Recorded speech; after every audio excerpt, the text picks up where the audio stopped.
diplomatic action unfolding overseas right now exposes once again the tension between Ukraine and the West over how much lethal aid and what kinds the embattled pro-democracy country should be receiving right now. Ukrainian Foreign Minister Dmytro Kuleba represented his country this morning at the latest emergency summit in Brussels on the Russia-Ukraine war, a gathering of the top diplomats from the member states of NATO and the G7 group of industrialized nations.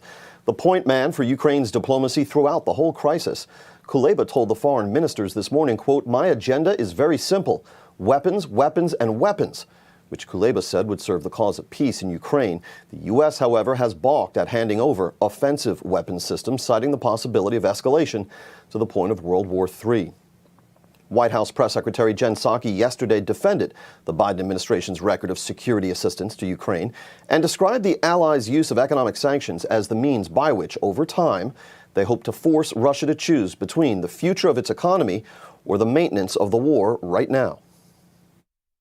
We've seen Russia's economy collapse by 15%, wiping out the gains it made in the last 15 years. Inflation is spiking up to 15%. Russia is set to lose its status as a major economy. And our objective is to implement those consequences, to make it much more difficult for President Putin to fund the war. And we're seeing the direct impacts of that already.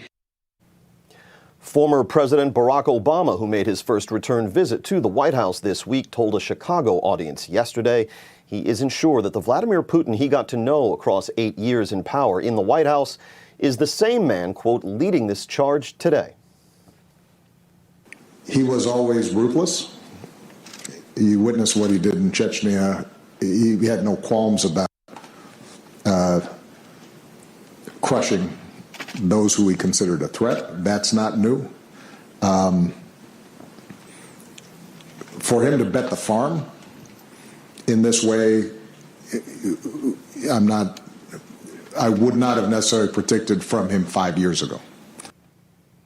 Also of note yesterday, Attorney General Merrick Garland said the Department of Justice is active in the international effort to document and prosecute war crimes in Ukraine.